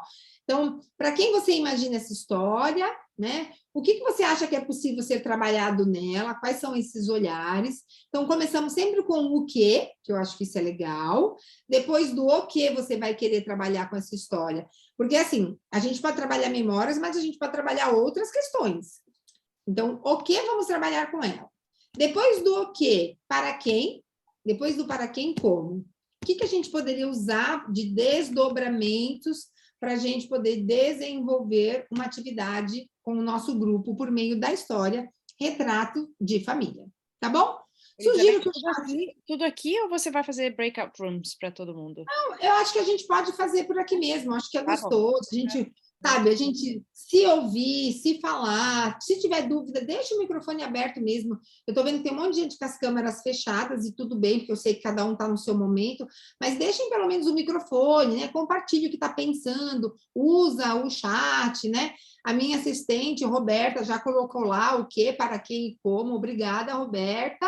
Muito bem. E aí, a partir dessas 3 perguntinhas, é uma coisa simples, gente. Nós vamos fechar o projeto coletivamente, usando o que de todo mundo, para quem de todo mundo e o como de todo mundo. E aí a gente vai usar as ferramentas mais que a gente achar mais pertinente para o desenvolvimento do projeto. Tá bom? Bora lá? Som aberto. Posso começar? Pode, claro. Hoje eu peguei o lugar da Rita, né? Tô falando muito. Tudo bem. Ela te contratou para você. Eu estou sempre no backstage, hoje eu já estou mais.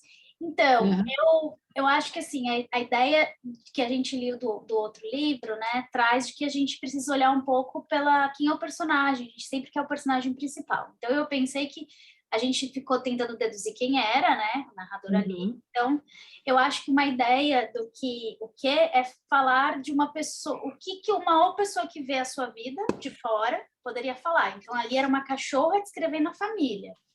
Como uma pessoa que não te conhece, né, descreveria a sua família. Legal, muito legal. Ou então você descrever uma outra família, né?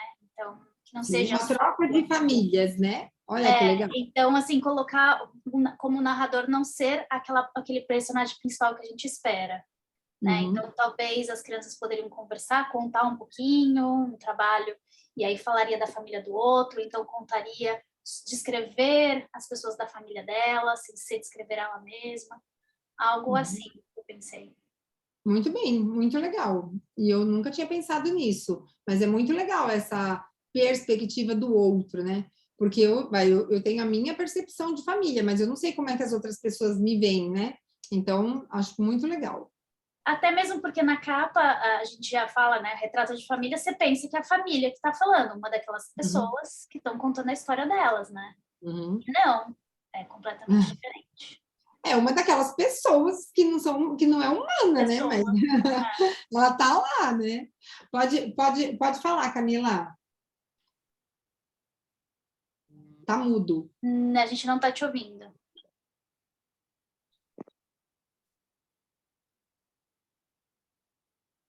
A Mi vai Eu escrever. acho que o áudio dela não tá. Ah, tá bom, Mi, tudo bem. Eu pensei mais ou menos a mesma coisa que a Gisele. Na verdade, eu colocaria, pensando nos meus alunos são um pouquinho maiores, eu colocaria pensando em também várias etapas de aula, tá? Na primeira aula, eu colocaria a capa do livro. Eu deixaria eles falarem ou escreverem o que eles acham. Provavelmente eles falariam das suas famílias. E aí a gente podia discutir um pouco sobre isso, né? A família de cada um, tal. E depois a gente poderia ir descobrindo o livro aos poucos mesmo. Até a gente chegar nessa percepção de, peraí, mas não é o cachorro. E nisso a gente pode trabalhar biografia, autobiografia, um ler a história do outro, montar realmente o seu álbum. E quem tivesse bichinho de estimação depois poderia até fazer a percepção do seu bichinho de estimação. Então, a gente pode trabalhar família, biografia, autobiografia, com os maiores, né? Produção de texto, fazer como se fosse um reconto, né, deste livro mesmo. A gente teve um trabalho numa escola muito legal sobre a adoção afetiva dos animais, né? Então, existe essa coisa de ter responsabilidade, né, para com o animal, né, que ele vai ficar ali o resto né? Você vai casar, vai embora, e o cachorrinho vai ficar, né? Tipo, e aí, como é que é isso, esse cuidado, né? Conseguiu, Camila, voltar? Quer falar? Agora foi? Foi, agora sim. Legal, legal.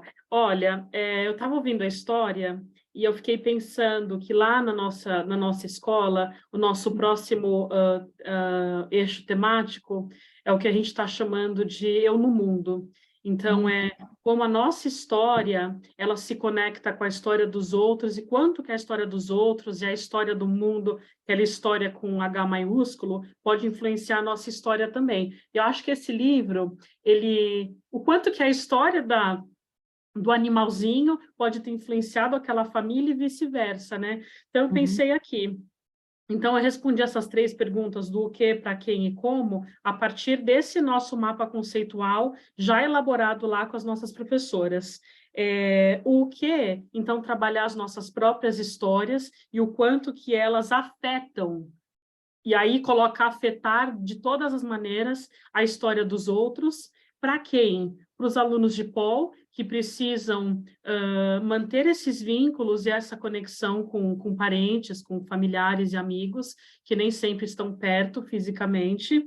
E aí o como, eu fiquei pensando, lá no mapa conceitual, a gente sempre começa um novo tema a partir de um mapa conceitual, onde a gente desdobra em várias áreas. Então, na área de literatura, inicialmente, eu trouxe para os mais novos o Nas Ruas do Brás, do Drauzio Varela, que também fala de memória, e para os mais velhos, o Transplante de Menina. Legal, muito bem. Então, eu pensei que poderia ser, assim, uma tríade, né, dessas três bases de literatura, e aí desdobrar. Eu tive também uma ideia de colocar em prática, lá no nosso terceiro termo, lá em abril do ano que vem, fazer um scrapbook com as crianças. Então, cada criança, ela ficaria responsável por confeccionar uma página do scrapbook, trazendo ali referências do que é importante para ela, do que ela gosta, de lembranças de viagem. E por que não? Nesse sentido, os animais também fazem parte da nossa família, né? E eu tenho certeza de que as crianças trarão essas referências. Então, a gente já montou essas primeiras 11 aulas, que vai de setembro a dezembro, sempre caminhando por essa história de memória, de família. E eu acho que teu livro foi o chamado dos deuses. Eu não sei se a Eu tô Ingrid achando que você vai ter que mandar uma cópia para cada iniciativa, pelo menos agora que você apresentou esse livro aqui. Quem mandou fazer isso? Eu tô achando que eu vou ter que ir para aí, viu? Alguma coisa tá me dizendo que eu vou precisar ir para aí, sabe? Eu tô sentindo um chamado. Não tá achando uma ideia ruim. Estou sentindo um chamado, viu, Gi? Não sei não, viu? Vamos aproveitar que a Libra baixou, né? Então, quem sabe, né? E aí eu acho Vamos que a ver se Ingra tá com uma linha quer de gente contribuir. aí de mão levantada. Então, acho tô que vendo. se tudo bem, a Ingra continuar falando, porque Tudo bem. ela também é uma professora, ela está no nosso grupo de literatura do Sabiá, eu acho que ela pode carry on minha mensagem. Tá bem, combinadíssimo. Vamos lá. Obrigada. A Olá, Ingra tudo abriu a bem? câmera. Então, para seguir um pouco com o que a Camila falou, da Uhum. continuidade mesmo, a minha turminha ela é de 3 a 5 anos. Então, a questão do retrato de família ia começar mais do dentro mesmo, assim, eles se reconhecerem, trabalhar o eu, a minha identidade, quem eu sou no mundo, para depois reconhecer, por exemplo, o mundo da criança é a casa, né? Uhum. Tem esse retrato de família como aquele é o meu mundo, é a minha casa. E aí ser ampliado essa visão de mundo com as outras famílias, sabendo que são crianças de polo. Então, eu no mundo, eu falo português, minha mãe é brasileira, mas meu pai é italiano. Então, como é o meu mundo, como é a minha família? Então, seria muito interessante trabalhar, sim, essa história, especificamente, nesse sentido de eu no mundo, são da identidade da criança, para ela conseguir, vendo o outro, o colega, essa história do colega pode relacionar com a minha de alguma forma, como que se encaixaria, então acho que seria interessante. Então seria eu, o outro, o nós. Seria o retrato de Legal. família. Muito Obrigada. legal, muito bem. E quando a criança ela começa a perceber, né, porque de repente aquilo é uma dificuldade, né? Meu pai é italiano, minha mãe é brasileira, ou meu pai é alemão, ou meu pai é seja lá o que for, e tem essa composição familiar. Eu acho que é muito legal porque a gente pode falar desses retratos desse Brasilzão, né? Que nós somos essa mistura de muita gente, né? Nós não somos uma única. Nós não temos sangue azul, nós temos um sangue misturado de vários lugares, de várias regiões, né? E isso que nos compõe o nosso eu, né? A Karina colocou aqui, trabalhar um retrato das diferenças dos meus familiares do Brasil com os do Reino Unido, por exemplo. Perfeito, porque eu vou trazer a criança para mostrar e até o que pode ser uma coisa que é um grau de dificuldade, né? Ter que lidar com essa diversidade pode se tornar algo super positivo, né? Quando a gente traz isso para que a criança observe que as outras crianças também vivem e têm essas mesmas dificuldades, né? Muito bem. Roberta?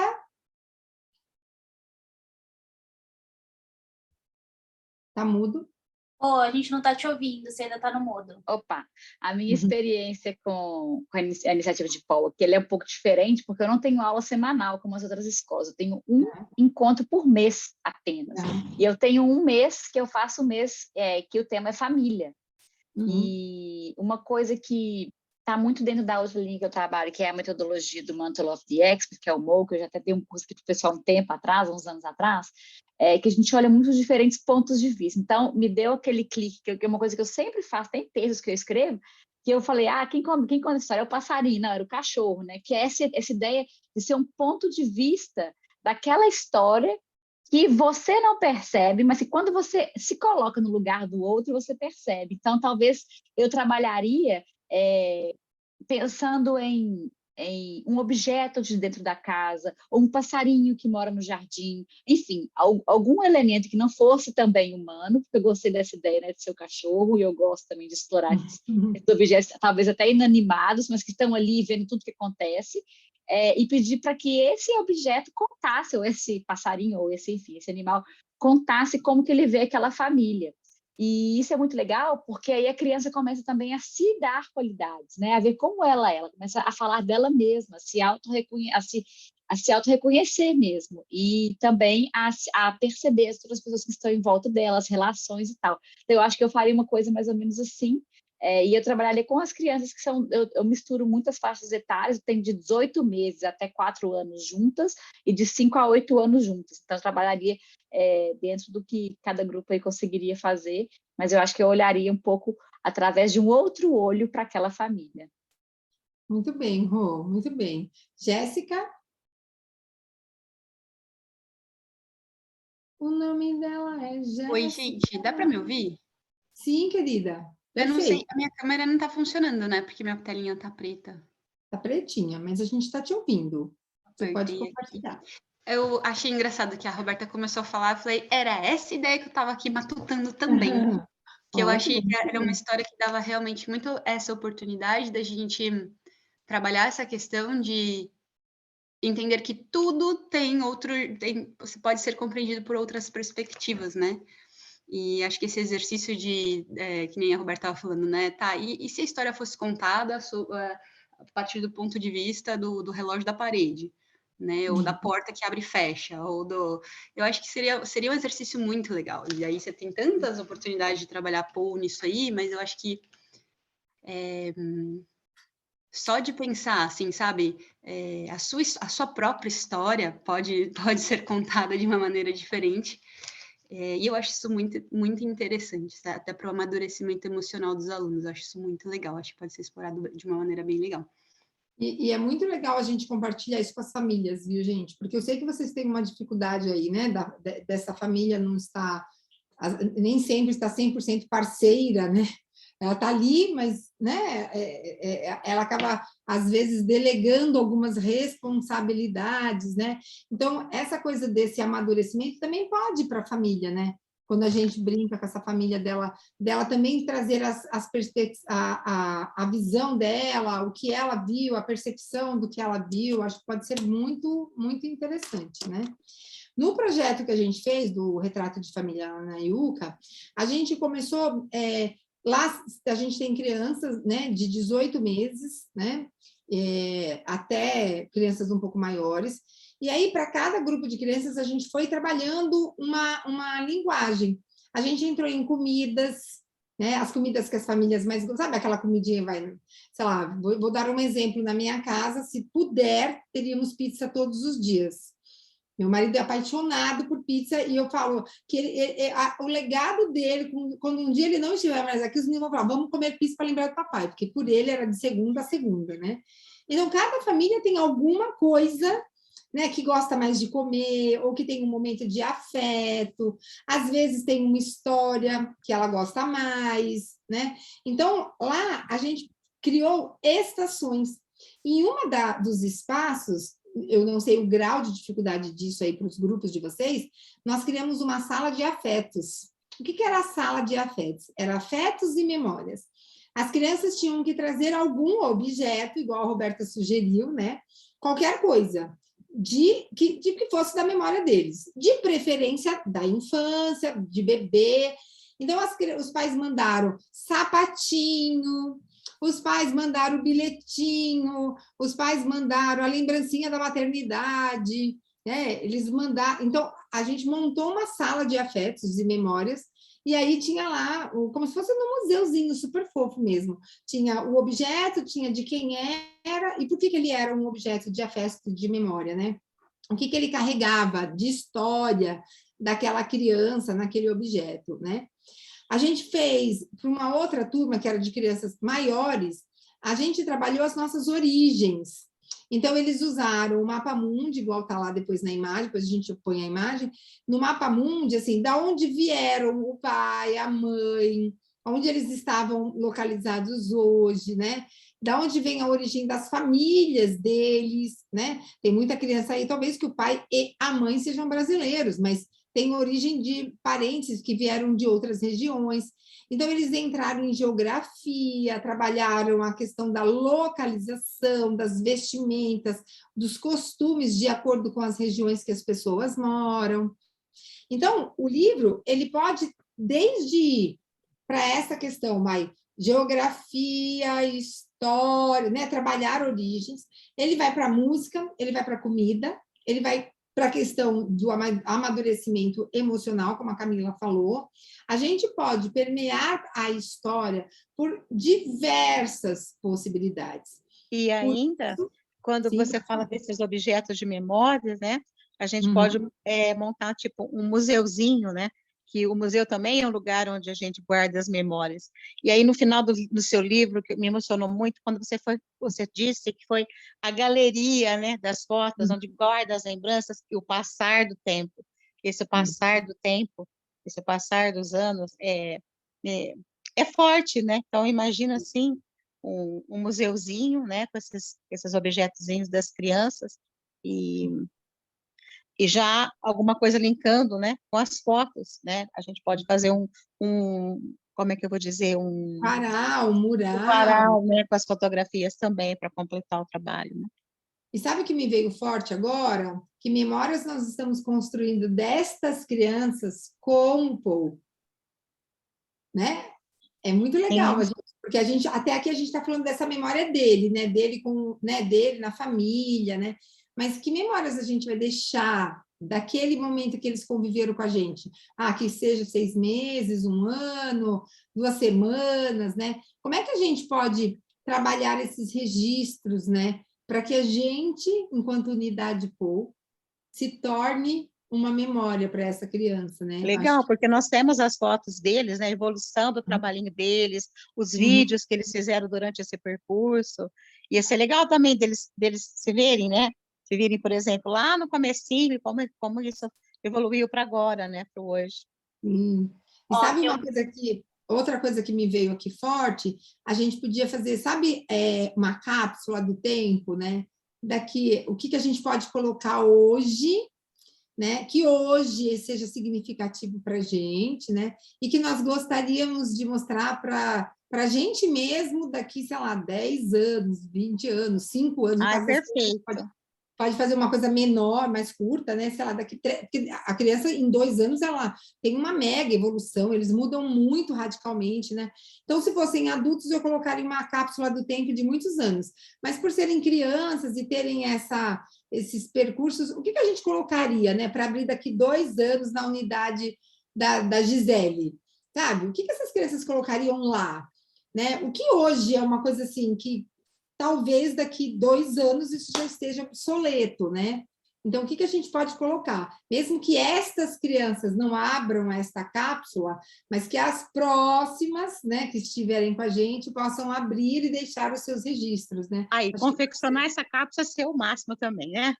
Vai ser muito legal. Gente, eu vou ler algumas mensagens aqui antes da Ellen falar que ela já está com a mão aí. A Eduarda falou sobre trabalhar as memórias dos afetos dos animais de estimação, né? Também. A Tamires comentou que eles trabalharam com um tema no BRAC falando costurando retalhos culturais, que é exatamente o que as amigas falaram aqui, tá? E eu acho que é isso, Ellen, abre aí para contar pra gente. Infelizmente, minha câmera não está funcionando, pessoal. Minha filha quebrou meu computador sem querer, tentando pôr a mesa ali, e a câmera agora não dá nem sinal de vida, enfim.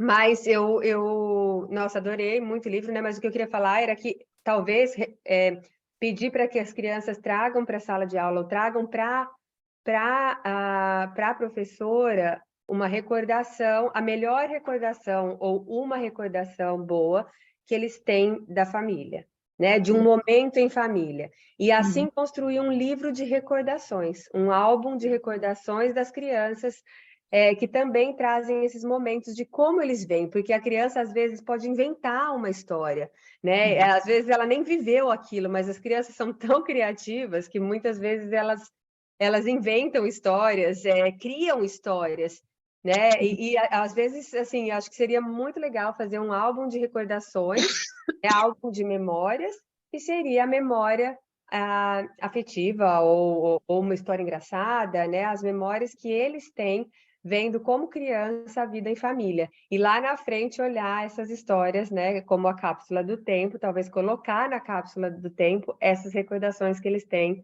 desses momentos em família. Então, todas as ideias aí são maravilhosas, foram maravilhosas e muito legais.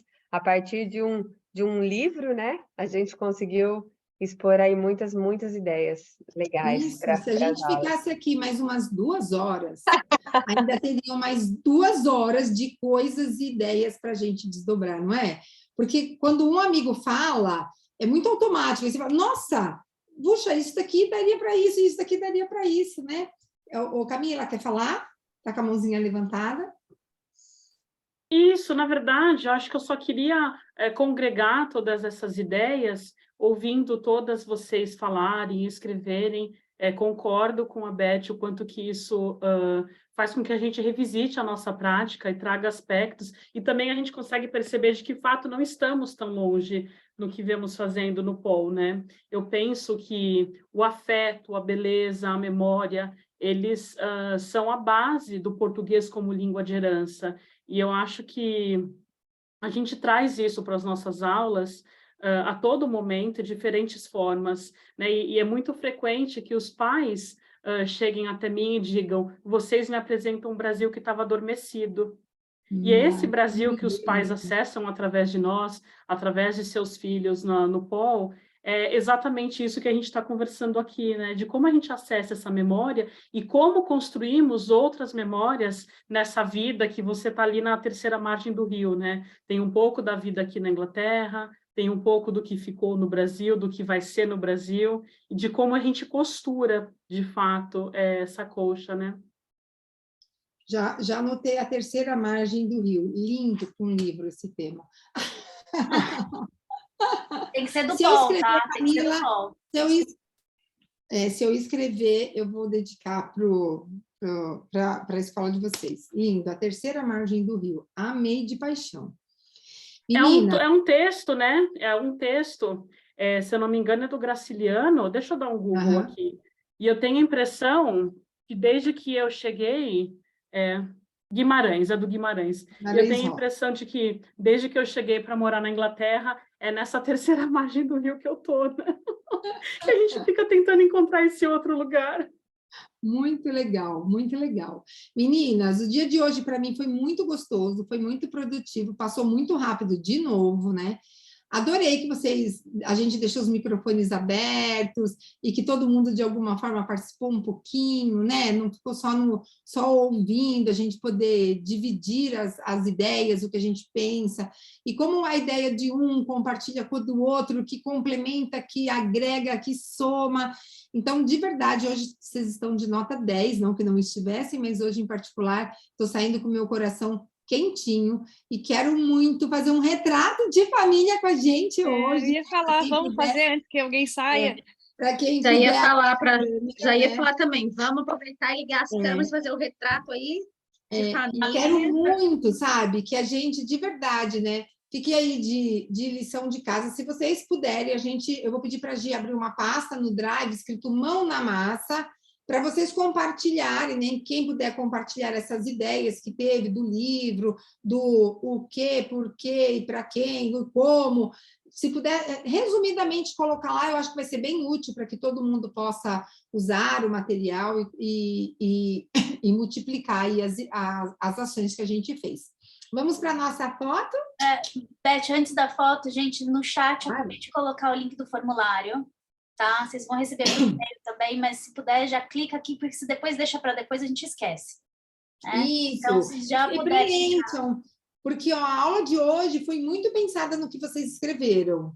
Então, a gente lá, eu vou pedir sugestões, o que vocês têm de expectativa para essa última aula, e o que vocês colocam lá nos alimentam para que a gente faça uma aula gostosa, que passe rápido, que seja divertida, mas que traga também memórias para vocês, para que vocês levem no coração os nossos encontros, tá bom?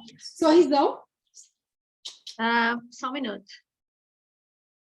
Espera aí, rapidinho, meninas. Bom, enquanto... Abre a câmera aí, gente. Eu posso tirar, meninas. Eu vou pôr meu coração aqui. Já que eu estou no marketing. Meu bem, como eu estou no marketing, deixa eu ver, tem só 25, 10, 15... Ok, estamos 21 hoje. Uma página, 21. 1, 2, 3 e... Preparadas? De novo, espera aí. 2, 3 e... Espera aí. Enquanto a Karina está tirando foto, eu vou falando aqui, que não vai sair na foto. Já vão preenchendo em nome aí do formulário, mas eu gostaria de agradecer em nome do POL UK, do Consulado Geral do Brasil em Londres, Itamaraty, pela presença de todos vocês hoje, no quarto dia de curso hoje.